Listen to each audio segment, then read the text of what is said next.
We're back to Neil Haley Show. My guest today is best-selling author Len Sciuto. Len, uh, Hades Crypt. Len, we've not talked in a couple weeks, but here's the thing. If you would have told me when you were telling me all this stuff, I'm like, oh, he's just really giving a real outlook of a potential war.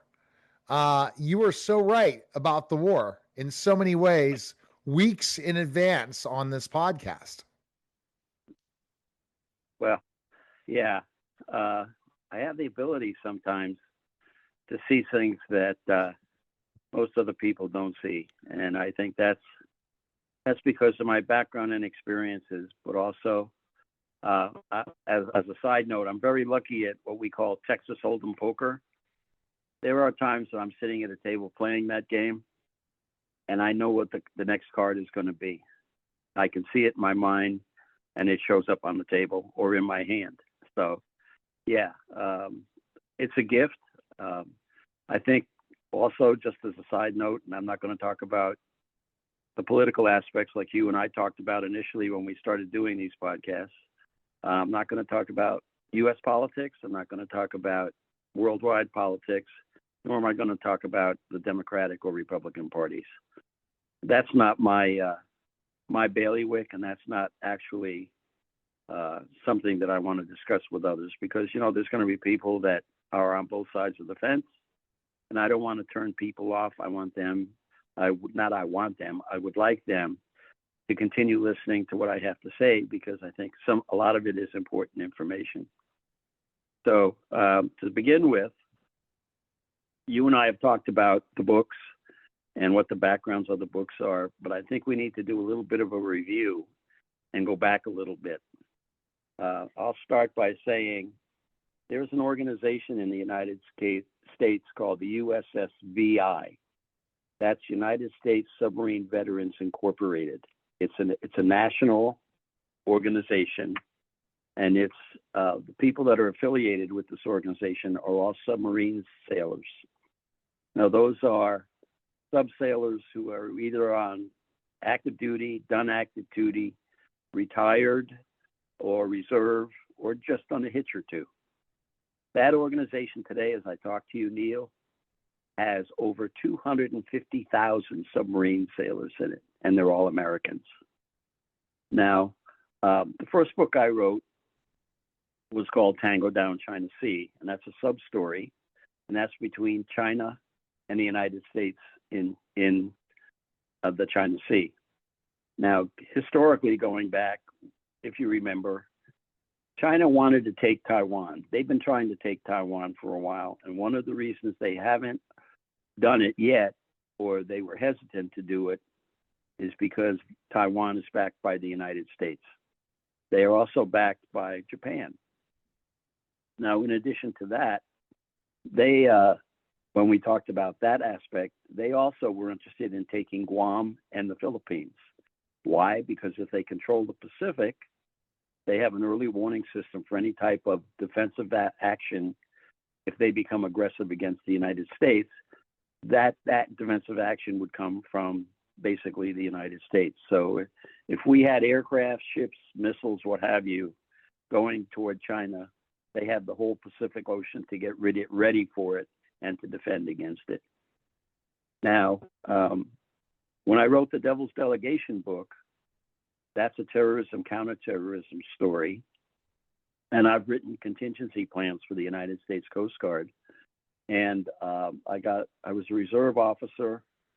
I did active duty. They wanted to send me, Coast Guard wanted to send me to a place I didn't want to go.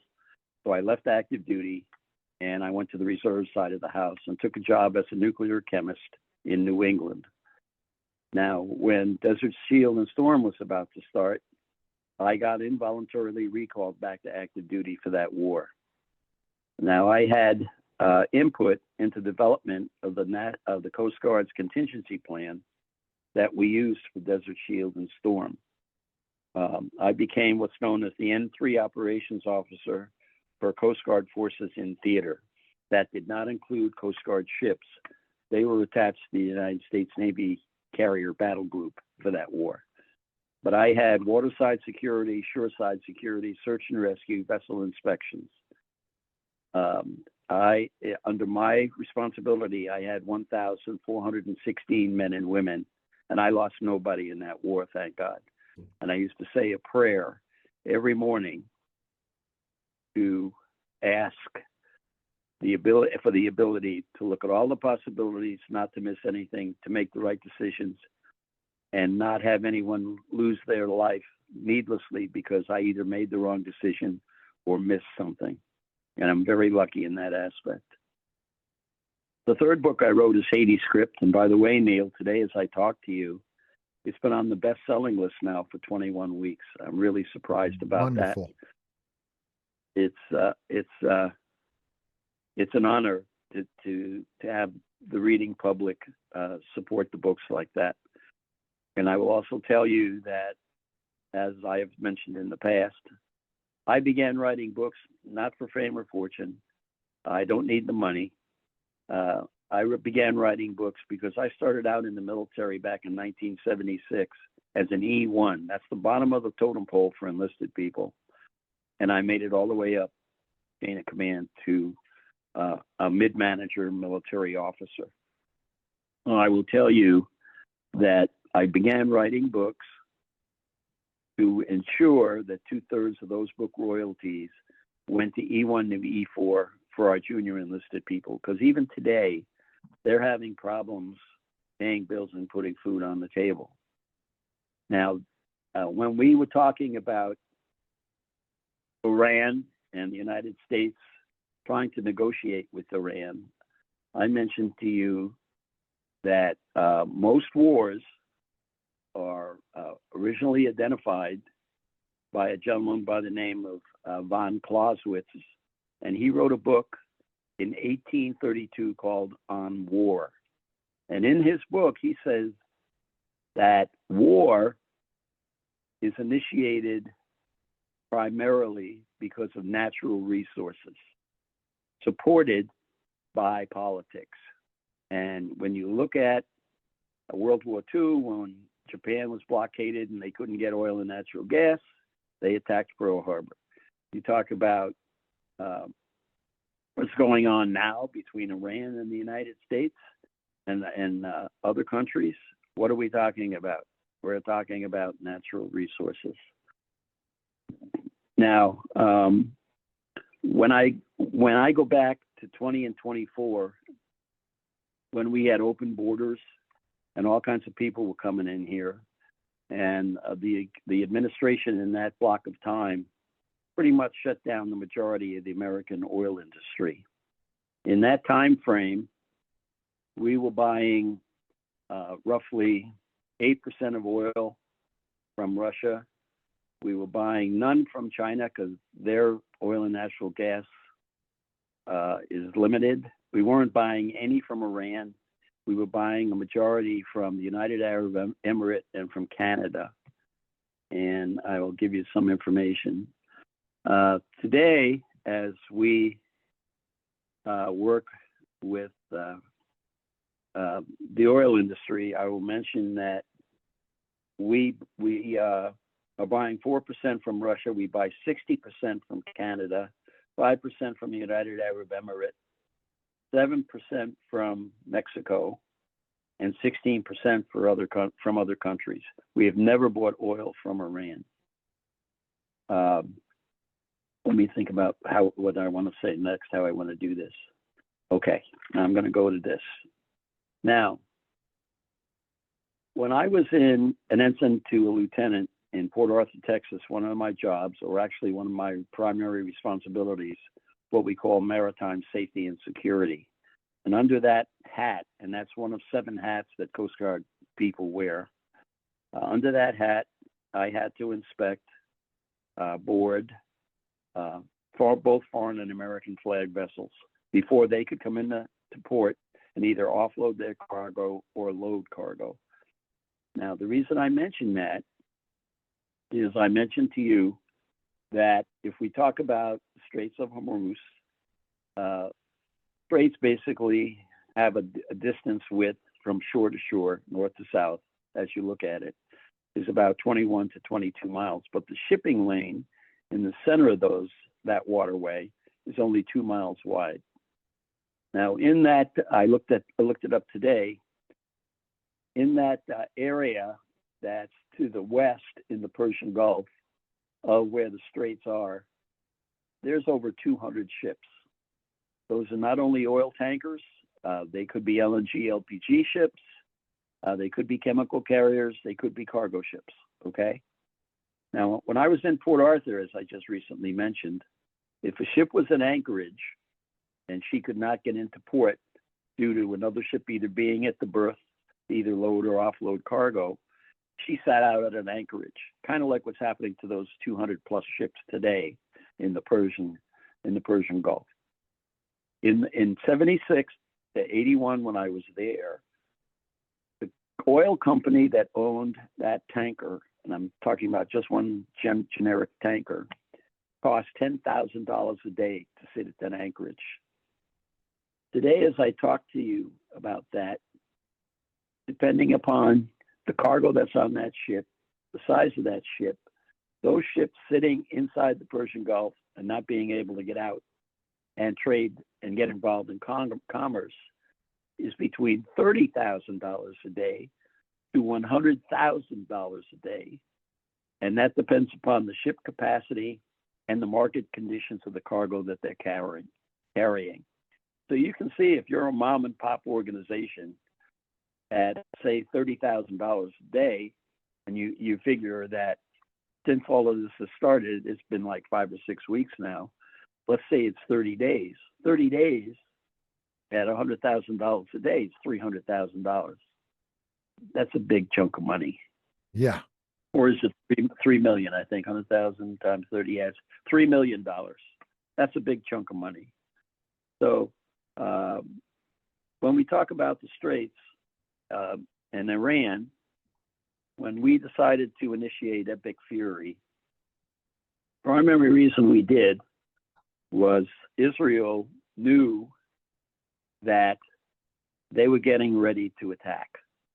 And now by when I say ready to attack, I mean that when the current commander-in-chief and the president of the United States and his team were negotiating with Iran, you go back to 1979, for the last 47 years, they have been attacking not only Americans, but other NATO countries as well, but predominantly America.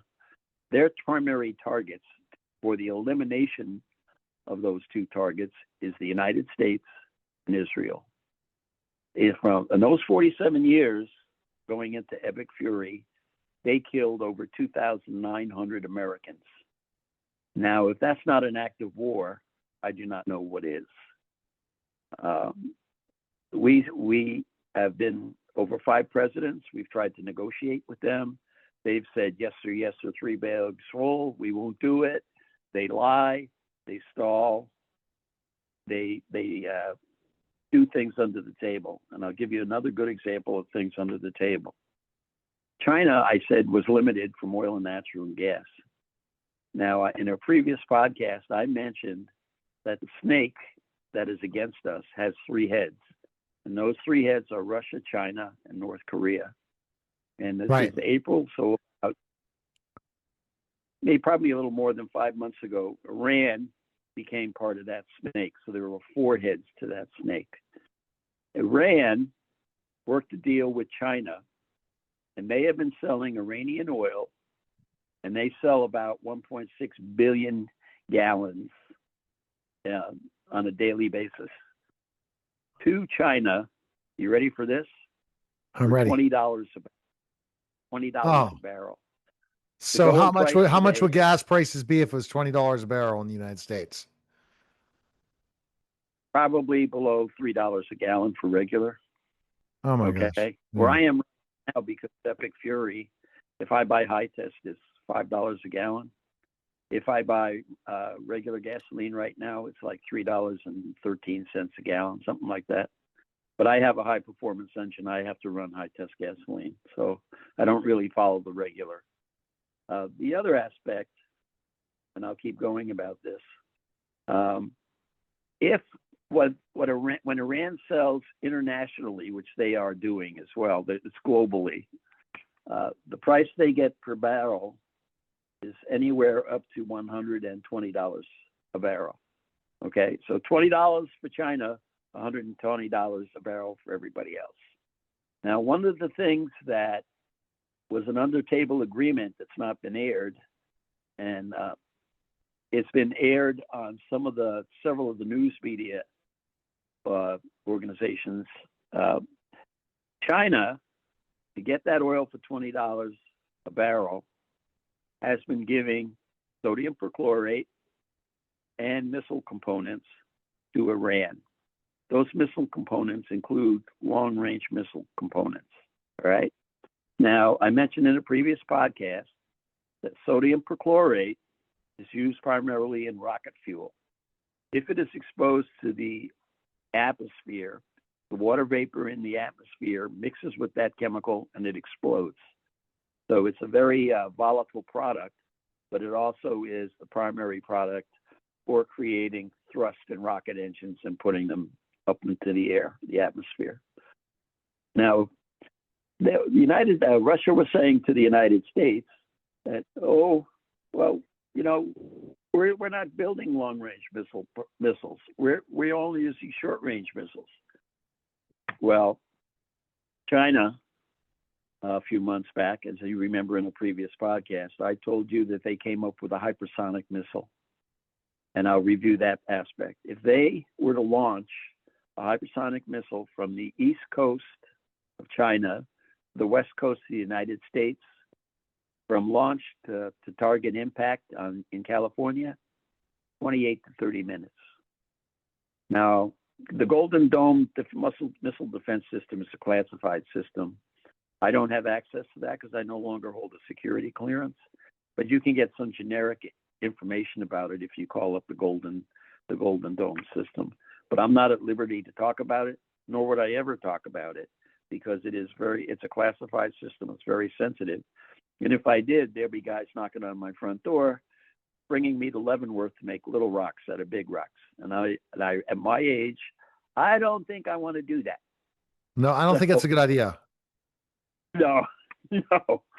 So when we talk about this, with the missile components, a hypersonic missile, the other aspect that we found out, in June last year, we hit 3 of their nuclear facilities. They were able to tunnel into one of those facilities because it was not completely destroyed. They had somewhere between, you hear a variety of numbers, but I'll just throw one out there, 1,200 pounds of nuclear enriched material. They were able in a 10-day time span to make 10 or 11 nuclear weapons. Now, if they had the assembled nuclear nuclear weapon, and they had the Chinese assembled long-range missile, they have the capability to hit the United States. So with that all in mind, we found out also that there was a 4th facility that now exists for nuclear material enrichment. The same 1,200 pounds that I talk about, if we didn't do anything for Epic Fury, in a 6 weeks time span, they would have more. They would have somewhere between 15 to 18 nuclear weapons. We cannot allow this country to have a nuclear weapon. Now, what was the primary reason for Epic Fury? The primary reason for Epic Fury was what? Stop the nuclear threat, prevent Iran from having long-range missiles and from attacking other countries. Now, I'll mention NATO for a minute. And the United States today is not very happy with NATO. There's been talk about us walking away from NATO. We can't not ever do that, in my personal opinion. I'm not saying I'm an expert here. I'm not saying I'm been studying and researched NATO, but because it is a global organization and you sit at a table and being able to communicate and exchange information and meet and see people, you have the ability for an immediate contact with somebody from a country that you may need support from, or from an immediate country where you need to talk to them to consider stopping what they're doing. That organization was the primary reason that it was created way back when. So I'll talk about that. Now, the issue today that I wanted to talk about, Haiti Script is a book between Russia and the United States in and under the Arctic Circle. Now, I mentioned in a previous podcast that there are something like 6 billion barrels of crude oil under the Arctic Circle, and there are something like 13 trillion meters of natural gas, and the precious metals are such a quantity that it's immeasurable. Now, in the previous administration, between 20 to 24, Russia had 3 military bases inside the Arctic Circle. The United States had none. Okay. When the current administration came into office in January 2025, Russia immediately reactivated their closed radar stations and their closed air bases inside the Arctic Circle, and started moving what I'll call boots on the ground into new bases that they were creating inside the Arctic Circle. As I talk to you today, the last count, and I haven't checked this in the last couple of weeks due to my personal medical issues, there were 32 Soviet military bases inside the Arctic Circle. And in the present administration, the United States had none. We now have 10. We're trying to move to 20. Now, about 5 weeks ago, Russia moved 9 icebreakers to their bases inside the Arctic Circle. Now, why did they do that? The reason is, with all those bases, the only way you can keep a line of supply, armament, troops, medical supplies, food, equipment, machinery, etc., housing, heat, and all of that, is you got to bring it in by air, or you got to bring it in by ship. And in order to bring it by ship, you got to use icebreakers. Now, the issue we have as a member of the United States Coast Guard is the only naval force in the United States that has icebreakers. We only have 2. Now, there's a shipyard in Biloxi, Mississippi, that when the budget refused to be approved by the federal government, they had to shut down. They're in the process of making 13 military ships. Now, the reason I mention this aspect is when I left Shield and Storm in 1992, the United States Navy, active reserve, mothballed, and just sitting around for parts and replacements, had 954 ships. In 2025, January 2025, the total amount of ships that the United States Navy had that was active in reserve and mothballed was 288. The total amount we have for parts and that kind of thing, in addition to 288, goes down to 416. We went from the world's largest Navy down to the 3rd world's largest Navy. And the 2 countries that are now above us, you guessed it, 2 heads of the snake, China and Russia. So now we're playing that game. So going back to the nuclear aspects, when we saw this material, we found out that they were doing the material to try to create the bombs. This country, because of the documented history of 47 years, they're publicly being aggressive toward the United States. They're killing Americans. They're being affiliated with countries that are anti-United States. We had no option but to initiate Epic Fury. Now, that initially was a political thing, but also a nuclear material thing. But as I talk to you today, that game has changed. Now, as I was convalescing here at home a few days back, I only watched 2 news stations because they are objective and because they present whatever they present is substantiated by facts and presented in an objective manner. That is Newsmax and Fox News. Many people say, oh, Fox News is a Republican news media station. It is not. But the one thing that it is that it gives you accurate, precise information that's time sensitive and realistic. Now, the reason I'm mentioning that, I have to see where I am right now. Okay. Originally, we were after Iran from a strategic perspective. We were going after the nuclear material. As I talk to you today, that mission has changed, Neil. It's now an economic mission. Why? Because Iran is controlling the straits and it's holding all of that industry up, those 200 plus ships inside the Persian Gulf. And I'll give you, when I call this up, okay.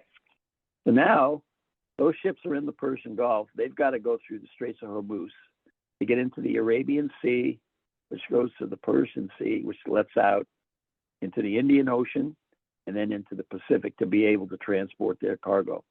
From the Persian Gulf, there is no way to get into the Mediterranean Sea and support NATO except for coming through the Straits of Hormuz. It's a block, what it is. So Iran knows that as long as they can hold the Straits of Hormuz, they're holding not only the United States at bay, but they're also holding other countries that are dependent upon oil, natural gas. Okay? Now, here's the other key.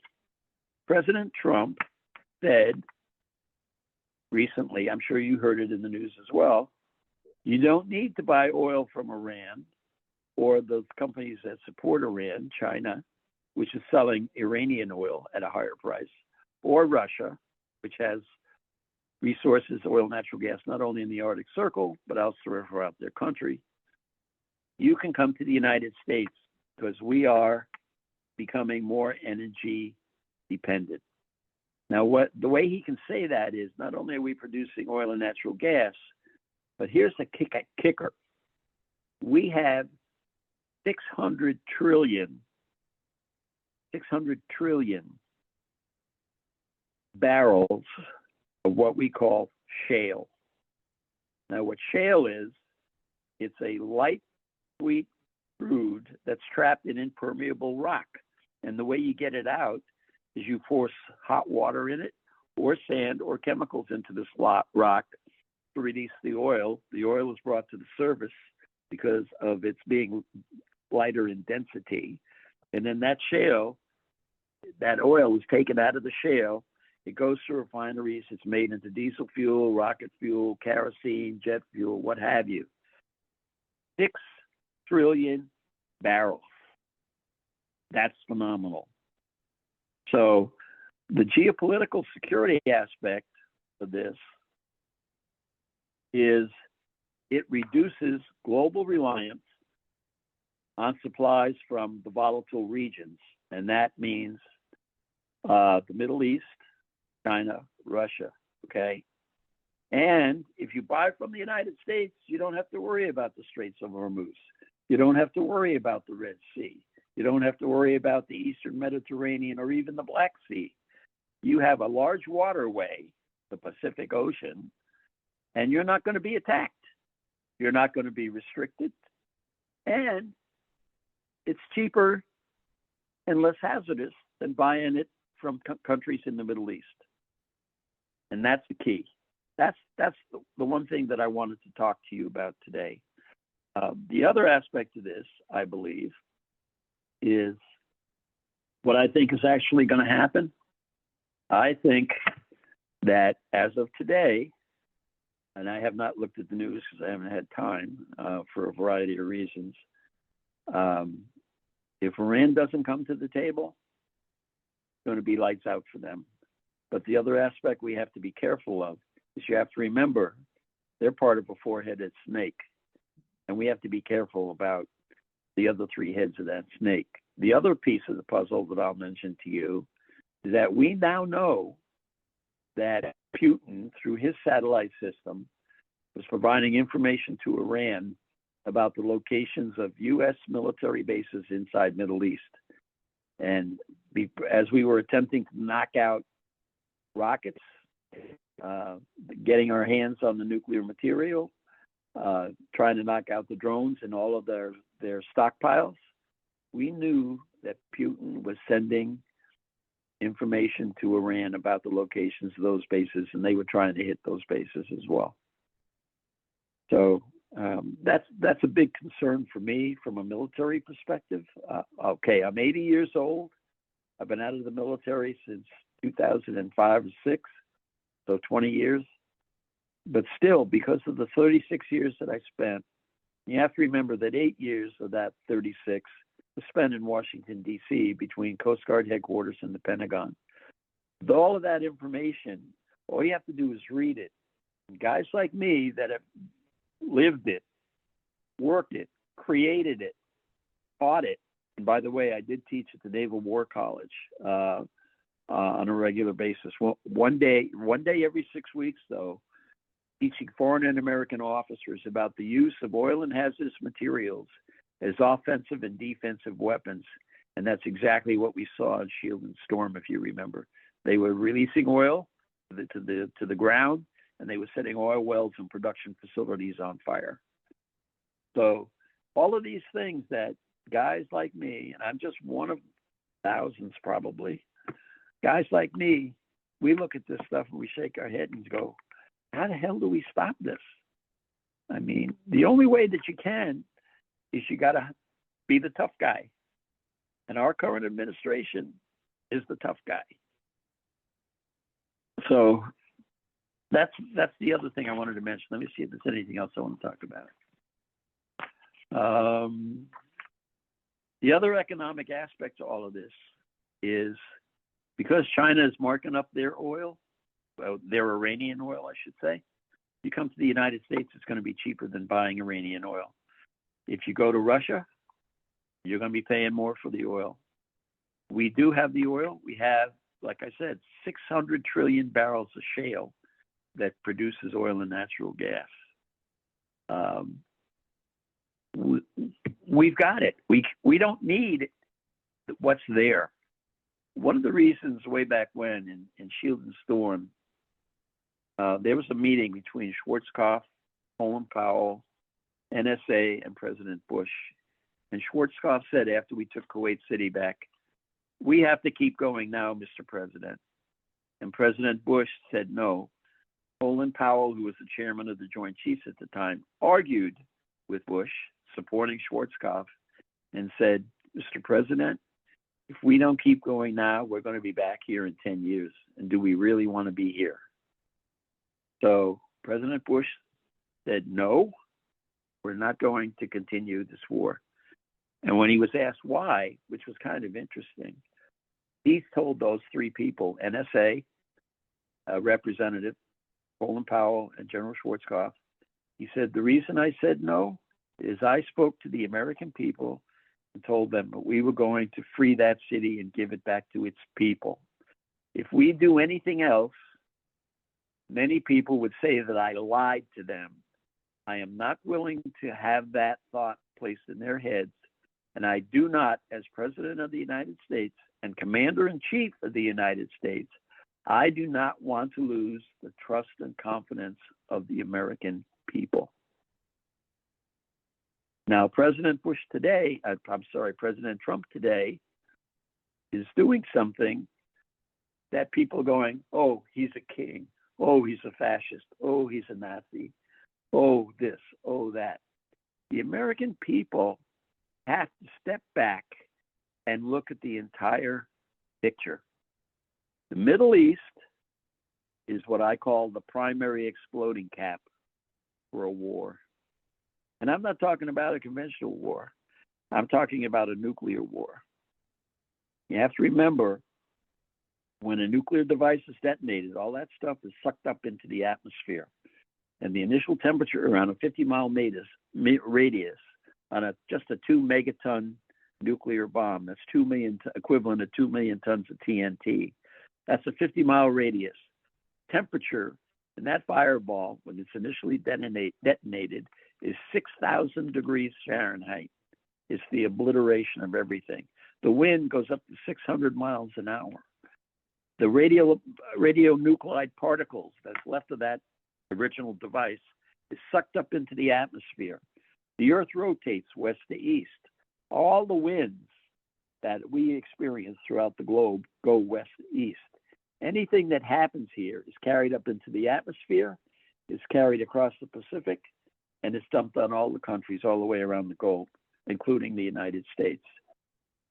I talked about radionuclear half-life. Cobalt, cesium, nickel, cobalt as an example, that radionuclide, the half-life of that is 10,000 years. And we know this for a fact because of the Chernobyl incident for over 30, 40 years ago now. The half-life of 100 millirem, cobalt 60, let's say it's 100 millirem right now. 10,000 years down the road, it's 50 millirem. 10,000 more years down the road, it's 25 millirem. Another 10,000, 30,000 years down the road, it's 12 and a half. 40,000 years down the road, it's 6.25. You get the idea. The radionuclides that fall onto this earth, if a nuclear war were to occur, affects drinking water. It affects the hay, the feeds, the grass, the food supply for our animals. It affects the animals that we eat. It affects us. It affects future generations. There are genetic disorders, and we're seeing them with the wildlife that's still around the 32-mile perimeter of Chernobyl today. It's the elimination of the human race as we know it. It's Armageddon. And that aspect, the American people have to realize that you may call the President of the United States our Commander-in-Chief, whatever you want to call him, but you have got to realize that he's not politically oriented here. He's politically oriented to the preservation and continuation of the human race to try to prevent the use of nuclear weapons. I think I've said my piece, Neil. Have anything to say? No. I'm going to go with, what is your prediction of this war be ending? When does it end? I don't think Iran is going to do anything. They're going to play the usual lie, stall game. And I think what's going to eventually happen, we're going to have to put boots on the ground. I'm hoping that's not going to be the case. They're not going to give up the nuclear material. We're going to have to go in and take it. And that's the sad part. Yeah, I think it's going to happen. I think you nailed it. Say again, please. You nailed it. I think that they're going to have the boots on the ground or total war. Right. And we already are doing a total war and they're not surrendering. Well, Putin is doing the Ukraine. You got Iran messing with the United States. We have the drug cartels. That's another aspect that I didn't even talk about. Right around, this is April. Yeah, right around January, Coast Guard collected something like 17.1 tons of heroin and cocaine on the ship. The street value of that was $21.3 trillion. Now, by attacking the cartels in Ecuador, is it Ecuador? Ecuador, Colombia, Venezuela, has curtailed the influx of those drugs inside the United States. But I mentioned to you, if you think about granulated sugar, 5 grains of fentanyl with the equivalent of looking like the 5 grains of sugar, that's enough to kill you. 5 grains. Okay. My thing that if I were in a position of authority, and this is just me talking here, I have no input. I am nothing. I am just a civilian who just looks at all of this stuff because I write military thrillers, and some of these things pop into my head, and I go, "Hey, that's a good idea to write a book." Yeah. I think we've got to go after the cartels in Mexico. the open borders killed us. I mean, I found out that there are 500 groups inside the United States that have been paid $5 billion, pay people to stand out there and antagonize ICE, to antagonize Customs and Border Patrol, to go after people in cities, to steal, to kill, to rape. There's a guy in the news about a week or so ago that raped a 5-year-old girl. Now, what the hell's the matter with that guy? How the hell is he still in this country? And he had been arrested on numerous times. You're talking about a family that has a 5-year-old daughter that may never even be normal again because of the traumatic experience. I mean, we need ICE. We have to get these people out of here. 20 to 24 administration, because we had a president who had no idea as to what the heck was going on. He was just a figurehead. The people that are running the far left of that particular party knew exactly what they were doing. Okay. Right now, we are in what I call pre-Marxist. We're going to go from pre-Marxist socialism. Socialism, one of the things that you have to have for socialism to step up into communism is the elimination of religion. The two major religions in the globe is Jewish and Christianity. And if you look at a global picture, I looked at a map yesterday, 50% of the globe in those countries that make up the globe are under persecution for those two religions right now. Wow. As I talk to you. Okay. 50%. Well, we're getting close to running out of time. So where can people pick up your books? Yes, I would say Amazon. The Haiti script book has been a bestseller for 21 weeks. But if you're interested about terrorism, counterterrorism, that's The Devil's Delegation, and I'm writing a sequel to that. That book is called Desperate Countermeasures, and that has to deal with the National Nuclear Contingency Plan. And then Haiti Script is a sequel to the Tango Down book. I have a website. It's called jlensciuto.com. You can reach me through Amazon. I'm on Facebook. I'm on Instagram, and I've got a website. The other thing I'll mention is Neil, if you have the opportunity, please mention my books and other podcasts too, if they're appropriate and applicable. Oh yeah, okay, absolutely. Okay, all right. And you want to thank everyone by doing your closing. Go ahead and close. All right. Today's episode. Okay. All right. For you listeners, I hope I have not raised your level of concern, but the point is, I'll say it this way. My son retired from the military a little over a year ago. He's the fourth generation of my family to be career military. My father told me the same thing I told my son. You have to give something of yourself to keep what we have here in this country. I'm not saying join the military. What I'm saying is you have to support the things that are right and change the things that are wrong. You can do it by voting. You can do it by working. You can do it by writing. I write books to make sure that the American people get to read things about that they would not normally know about.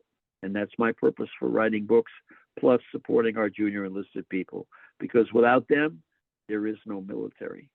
Thank you all for listening today. I really appreciate it.